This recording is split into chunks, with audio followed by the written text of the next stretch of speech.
இனிய காலை வணக்கம். என்றொரு செய்தி. பெர்லின் நகர பூங்கா ஒன்றில் தனது பொம்மையை தொலைத்து விட்டு ஒரு சிறுமி அழுது கொண்டிருந்தாள். நிறைய மனிதர்கள் அந்த பூங்காவை கடந்து சென்றார்கள். ஆனால் 20 வயது இருக்கும் ஒரு இளைஞன் மட்டும் ஏன் அழுகிறாய் என்று கேட்டு தெரிந்து கொண்டார். மற்றவர்களைப் போல கடந்து செல்லாமல் வா அந்த பொம்மையை தேடலாம் என்று சிறுமியை கூட்டிக் கொண்டு அவரும் தேடினார்.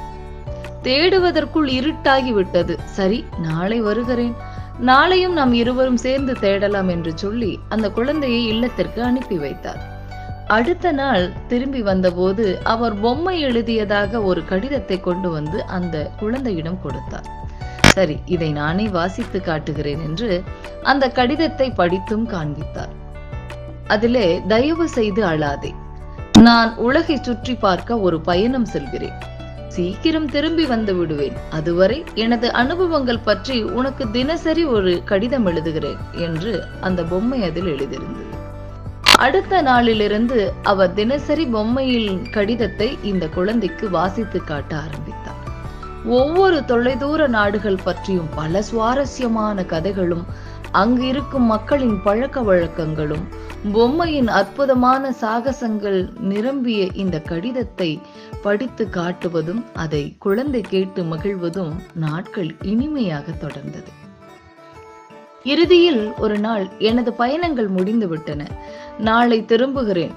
நீண்ட பயணங்கள், என் உருவத்தை சற்று மாற்றி இருக்கலாம், ஆனால் அது நான் தான் என்று என்னை நம்பி ஏற்றுக்கொள்ள வேண்டும் என்று பொம்மை அதில் எழுதியிருந்தது. சிறுமி மறுநாள் அந்த பொம்மையின் வருகைக்காக காத்திருந்தார். இத்தனை நாள் பேசிய அந்த இளைஞன் அந்த பொம்மை எப்படி இருக்கும் என்றெல்லாம் தெரிந்து அது போன்ற ஒரு அடையாளமுள்ள பொம்மையை வாங்கி வந்திருந்தார்.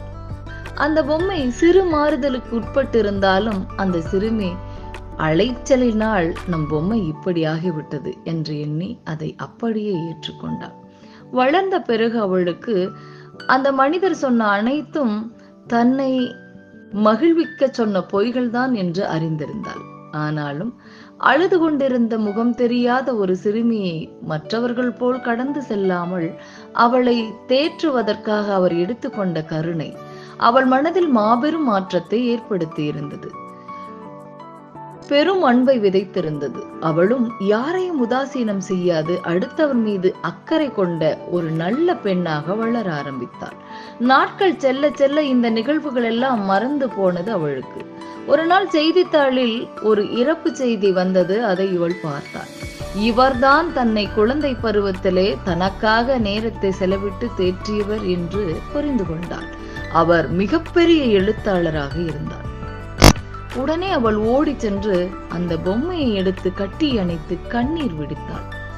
அப்போதுதான் அந்த பொம்மைக்குள் மறைந்திருந்த இன்னொரு கடிதத்தையும் அவள் எடுத்தாள். அதில், பெண்ணே, நாம் விரும்பும் அனைத்தும் தொலைந்து போகலாம், திரும்ப கிடைக்காமல் கூட போகலாம், ஆனால் நம்பு, அன்பு வேறொரு வடிவில் நம்மை தேடி நிச்சயம் வரும் என்று எழுதியிருந்தது. மாற்றம் தவிர்க்க முடியாதுதான் என்றாலும் அது எதிர்பாராத பரிசுகளையும் புதிய தொடக்கங்களையும் நமக்கு கொண்டு வரும் என்பது நிச்சயம் உண்மை. அதுதான் இந்த எழுத்தாளனின் கருத்தும் கூட. அதுதான் இந்த சிறுமிக்கு நடந்ததும் கூட. நாம் விரும்புவதை சில சமயம் இழந்தாலும் ஆச்சரியமான மற்றும் அர்த்தமுள்ள வழிகளில் அவை நமக்கு திரும்ப கிடைக்கும் என்பதுதான் நாம் அறிந்த வாழ்க்கை. மாற்றங்களையும் ஏமாற்றங்களையும் நாமும் ஏற்க பழக வேண்டும். கால சூழ்நிலை நிச்சயம் ஒரு நாள் நம்மை மகிழ்விக்கும். இதிலிருந்து நாம் தெரிந்து கொள்வது என்னவென்றால், யாரென்றே அறியாத ஒருவர் அழும்போது காரணமில்லாமல் நம் கண்களும் கலங்குமாயின் அதுதான் மனித நேயம் என்று சொல்லி இந்த நாள் உங்களுக்கு மிகச் சிறப்பான நாளாக அமைய என் வாழ்த்துக்கள்.